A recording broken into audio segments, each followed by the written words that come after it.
So a big thanks to Bank of America, who's been helping us with these early morning newsy conversations for almost as long as Axios has been around. So I'm very excited to welcome to the stage for a view from the top conversation from the bank, their head of global economics research, Claudio Irigoyen. Claudio, welcome to the Axios stage. How are you, sir? Good. Like Hans said, let's start big picture. The shutdown is entering its third week. Yes. From an economic standpoint, like in your viewpoint, like what does that mean for the U.S. economy and global financial market? Well, usually 1 week of shutdown costs you about 1/10 of GDP growth. Usually shutdowns have been relatively short, and usually what happens is at the end of the shutdown, when you restore activities, you pay retroactively people, etc. So at the end, the net effect is not significant. This is a direct effect. There is another indirect effect, which is the lack of data to make decisions from the perspective of policymakers. Obviously, the Fed is the focus. But usually, it's not significant. The issue this time that could be different is if you have significant layoffs, permanent layoffs. If you are talking about thousands, it's not a big deal. If we're talking about, for instance, for you to have an idea, in order for an employment rate to go up by 1/10, you need to lay off about 170K people. Right. So we're talking about those numbers, a big deal. If we're talking about thousands, it's not. I want to come back to the data question in a second, but there's one word you said where usually it's not a big deal. We are not in usual times, it feels like. Is there a moment, perhaps like a period of time where you would start to get more worried from an economic standpoint that it's dragged on too long? Yeah, I think, first of all, I don't see any sign of compromise at this point, so I don't see... No end in sight? No.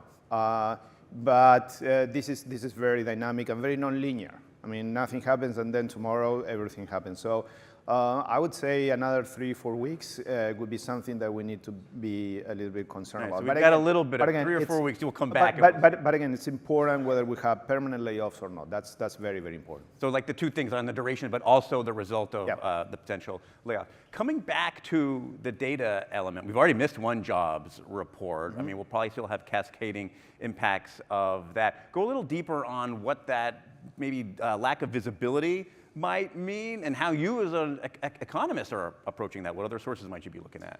Okay, so seems to be that for the next FOMC meeting, at least the Fed will have the CPI report, right? Independently of the shutdown. Obviously, if we have a resolution of the shutdown, we want to have some payroll numbers, and then the rest they will have to fly blind. What we do, what the rest of the market does, is to focus on private estimates. We have at Bank of America our own estimates too. And obviously the Fed job is very difficult because inflation, it's persistent. Actually, we have inflation, core PCE picking up towards the end of the year around 3.3, 3.4%, which is higher than the current numbers. And the labor market is extremely difficult to read because you have some weakness in the labor market, at least lower payrolls, but there is a tightening of immigration that might be masking weakness, which is not slack in the labor market, because if you got tightening of immigration, the unemployment rate do not necessarily go up, which is the important statistic for the Fed. And if that's not enough, the weakness in the labor market does not translate into weakness in consumption. Consumption has been very strong, especially middle and higher income brackets. So it's a very difficult situation for the Fed. I mean, that kind of dichotomy is translating itself into central bank policy around the world as well. And it's leading to banks not necessarily acting in unison. What is your big picture view on that and what it means for the outlook, I guess, for global inflation, with some banks raising, some banks cutting? Not really a consensus view globally. Yeah, first, I mean, forgot to mention that in this state of blindness, probably the Fed will cut again in October. It will be another, they call it risk management cut. The rest of the world, I think, is influenced by what's going on in China. In China, you have a significant excess capacity, and that overcapacity is being exported to the rest of the world, ex-US, sorry, because imports from China drop significantly, and that creates deflationary pressure in goods. So that allows other central banks to cut interest rates, or allowed central banks to cut interest rate faster than others, in particular in emerging markets. The Fed is different because, as I said before, you have weakness in employment, but very persistent inflation. So the Fed waited longer than other central banks to start cutting rates. Right.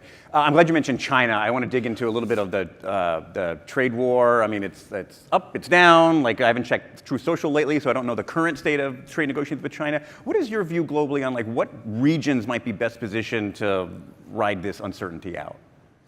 Well, when I talk to hedge funds, they want to know whether rates will go up or down next week. But when I talk to CEOs of companies, they want to know how geopolitics is going to look 5 years from now, because this is the amount of time that you need to relocate supply chains.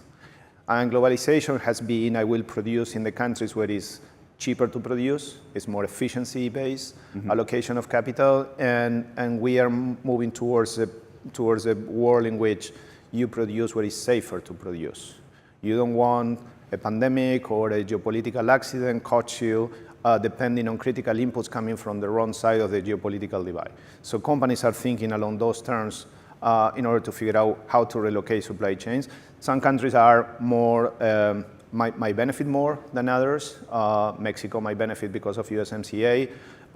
Some countries in Asia might benefit too. India is a question mark. I thought a month ago that India can benefit. I'm not sure about that now. Right. But it's still too early to tell. To take a step back on that topic, how concerned are you about kind of that evolving global sphere, like the fragmentation of that, moving from more of a globalist view to something that would be more multipolar, multilateral? What kind of long-term effects would that have on? I think we're moving into that direction. As I said before, globalization as we know it will change, will morph. Some countries would love to remain neutral, but it seems increasingly difficult to remain neutral. So countries will have to choose sides. And companies are trying to figure out how that geopolitical equilibrium will look like, because they need to allocate capital across countries based on that. Right. Well, then what's a strategy for that? I mean, do they have to pick sides, it sounds like? Some of them will have to pick sides. Some of them will have to, some of them are waiting to have more clarity on whether the tariffs land. For companies and like for markets, uncertainty is worse than bad news. Because when there is, I mean, if you tell me the bad news, I know how to deal with the bad news, and I can program and I can project what to do. With uncertainty, I stop. I do nothing until I figure out what's going to happen. So companies are in that scenario. But the trend lines aren't necessarily going towards more certainty now. So if you're waiting, you might be waiting. Well, it depends. I mean, in some dimensions, you have more certainty. In some others, you have less. There is also a big dimension that we didn't discuss, which has nothing to do with tariffs or geopolitics, which is AI. Yeah.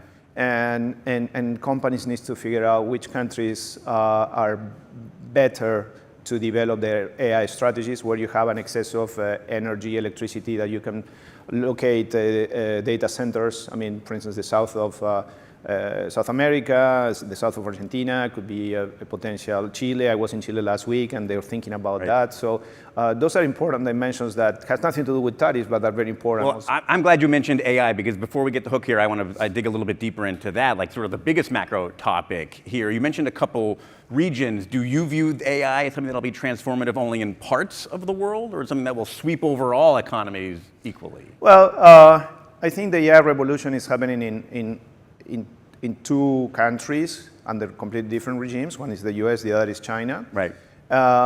It's not happening in Europe, but it's funny because this is sort of the mindset that you have from the European perspective. The AI revolution is not happening there yet, but they're already discussing how they're going to regulate it when it happens. So, there is a reason why it's happening in the US and not in Europe. And I think Europe, UK in particular, might end up having a comparative advantage if they do the homework, but they need to do it. But even if China and the United States are perhaps leading on the technological edge on that, the benefits of the technology might spread more broadly in a country that even aren't. Correct. So the increase in productivity eventually will spread out, but the boom of investment is going to happen in these two countries. All right, Claudio, excellent. We covered a lot in our allotted time. Thank you so much for being here today. Thanks to Bank of America for making this possible.